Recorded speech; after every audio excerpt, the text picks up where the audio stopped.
नेताजी सुभाष चंद्र बोस की जयंती 23 जनवरी को होगा। पूरे देश में नेताजी सुभाष चंद्र बोस की जयंती 23 जनवरी को मनाई जाएगी। इस देश के लिए नेताजी ने क्या किया, उस समय नेताजी की क्या सोच थी, आइए बात करते हैं। देश की आज़ादी के लिए, देश की खुशहाली के लिए नेताजी ने क्या सपना देखा था, आइए बात करते हैं। हमारे बीच में डॉक्टर भोला प्रसाद आग्ने जी हैं। चर्चा होगी कि नेताजी सुभाष चंद्र बोस ने इस देश के लिए क्या किया। जी धन्यवाद आपको। नेताजी सुभाष चंद्र बोस देश के नौजवानों के लिए, बुजुर्गों के लिए, बच्चों के लिए और राष्ट्रभक्तों के लिए एक बिल्कुल कीर्तिमान स्थापित किया उन्होंने। और वो शुरू से सिर्फ सिफारिश करना कि हमको आज़ादी दे दो, हम तुम्हारा विरोध करेंगे, तो उनका किससे आज़ादी मिलने वाली नहीं है, क्योंकि ये निश्चित है कि अंग्रेज़ इस तरह से आज़ादी नहीं देंगे। जब भी कोई शासक आया है तो युद्ध करके, हरा करके ही कब्जा किया है। इसलिए इसके लिए हमको युद्ध करना पड़ेगा, इनके ऊपर अटैक करना पड़ेगा, तब आज़ादी मिलेगी। और इस पर हम लोग अटैक नहीं करेंगे, आक्रमण नहीं करेंगे, और हम सिर्फ ऐसे ही आज़ादी मांगते रहेंगे। और इस तरह से काफ़ी दोनों गांधी और नेहरू सुभाष चंद्र बोस के काफ़ी उसके बाद सुभाष चंद्र बोस ने आज कांग्रेस को गायब होने लगे, लेकिन अंग्रेज़ों ने उनको गिरफ्तार कर लिया और उनको नज़रबंद कर दिया। तो उनके लिए बड़ी अच्छी बात होगी नज़रबंद करना।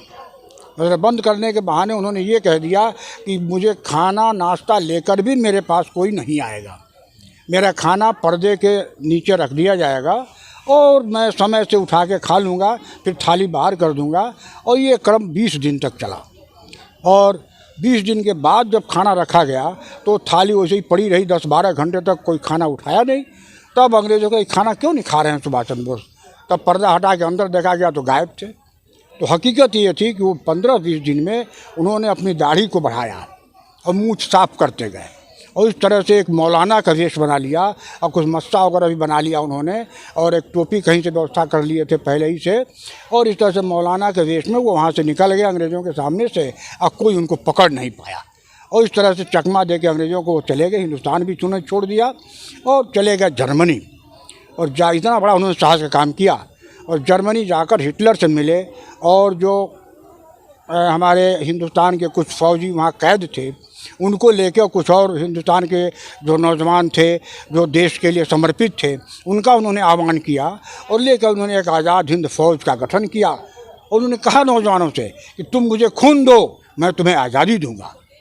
और इस तरह से आज़ाद हिंद सेना बना करके उन्होंने इम्फाल की तरफ से उधर से अटैक किया अंग्रेज़ों पर, और अंग्रेज़ हर बिंदु पर हारते जा रहे थे।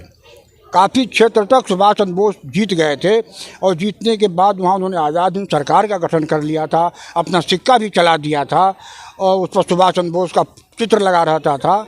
और अंग्रेज़ों ने देखा कि भाई इस तरह तो हमारी हार हो जाएगी, सुभाष चंद्र बोस जीत जाएंगे आज़ाद हिंद फौज के द्वारा, और